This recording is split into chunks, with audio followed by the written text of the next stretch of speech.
Hey Joe, the Cup of Joe contest is coming next week. Are you ready? Sure am. I've got a whole set of new mugs, and in fact, the contest starts May 9th. Hey Joe, can I win? No, silly. You can't win. The Cup of Joe contest coming May 9th to WETM 18 News Today. Hey Joe, your shoe's untied. It is? No, it's not.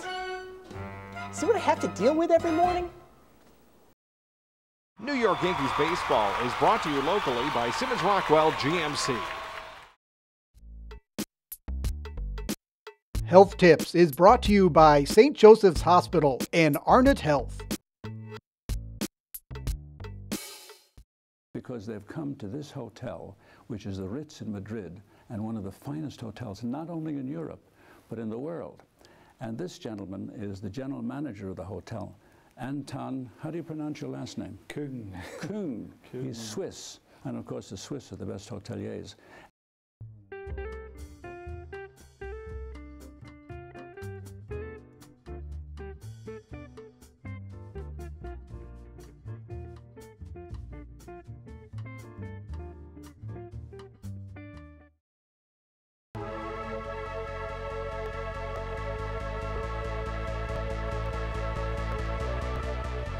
Celebrate Valentine's Day with dinner at Tonino Ristorante Italiano. Our warm hospitality, intimate lighting, and elegant decor will lighten your mood as you select from a menu full of enticing entrees. At Tonino's, we offer authentic Italian pastas, bold sauces, tender meats, succulent seafood, gourmet brick oven pizzas, and garden fresh salads. Tonino's, located in Do It Center Plaza in Hanover Square Horseheads. It's not for everyone, only those who like good food.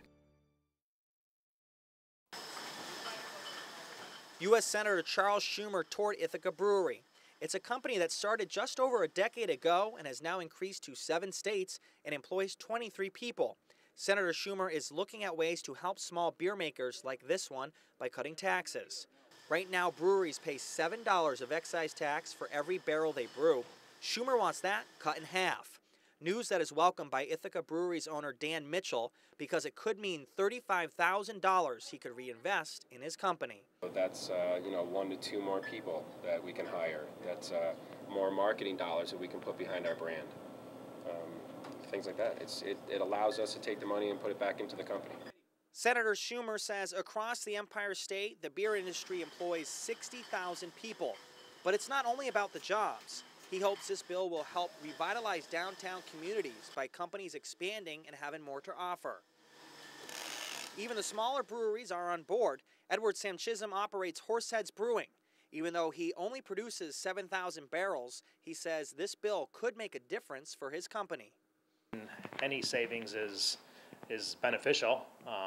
Like I said, I mean, everything that you save, you can put back into the business and grow your business and, like I said, hire more people. Reporting in Ithaca, Nick Notario, WETM 18 News. Homes destroyed by falling trees, cars stuck under the rubble. Many neighbors left wondering what happened in the moments today's hailstorm ripped through Elmira's south side.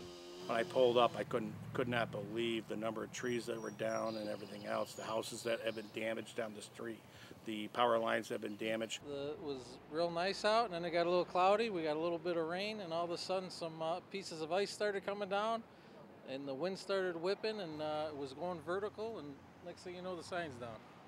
Strong winds rushed this Pudgy's Pizza, knocking out their sign. Traffic lights were blown out all over the block. Neighbors are now left clearing up the mess that has become their homes. Decker and Partridge Avenues were hit especially hard. Several houses on the streets have destroyed roofs as a result of crashing trees in the neighborhood. Went out in the dining room. I says, Larry, come out here and look at the mothball-sized hail out here. Then all of a sudden, boom, the house shook in about, it was 3 minutes after we got in the dining room. It shook and scared us half out of our skin.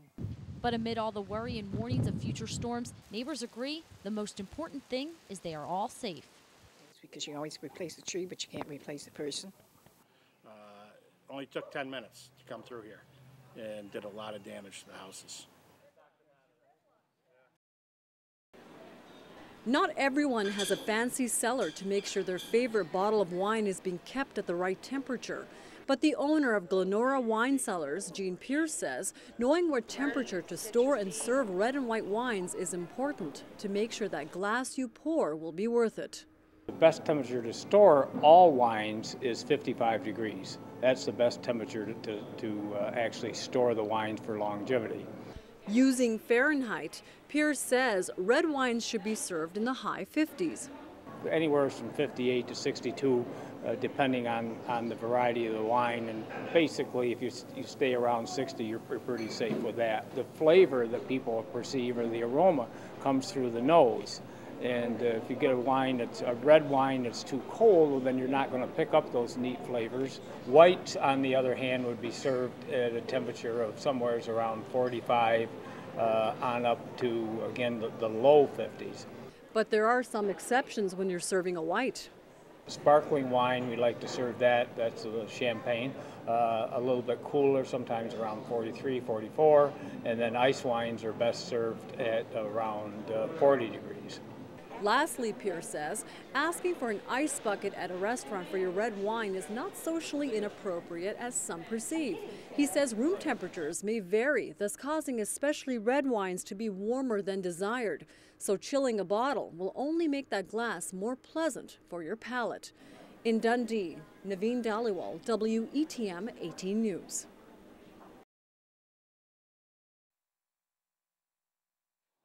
He actually put it to me last time. He says, well, I need your name and number in case we have to come back and if we need to identify your body to put a toe tag on you.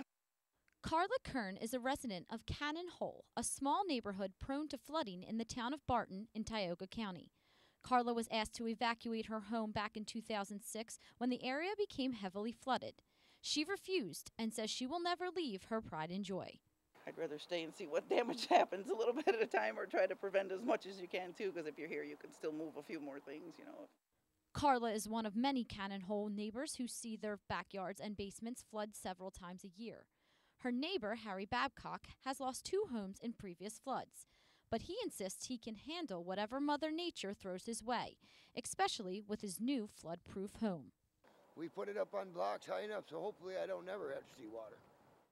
Harry's previous home lies only about 50 feet away from his new home and inches away from the river where he said water previously destroyed his entire foundation. He said he's taking extra precautions this year. Barton Town officials say their main concern is safety, not property. Only one road leads into Cannon Hole. When the Susquehanna River rises, no one can get in or out. Fire company gets involved, and we recommend that they leave. So there shouldn't be anybody down in there. Well, it's beautiful whenever it ain't high water. Most 90% of the time it's nice.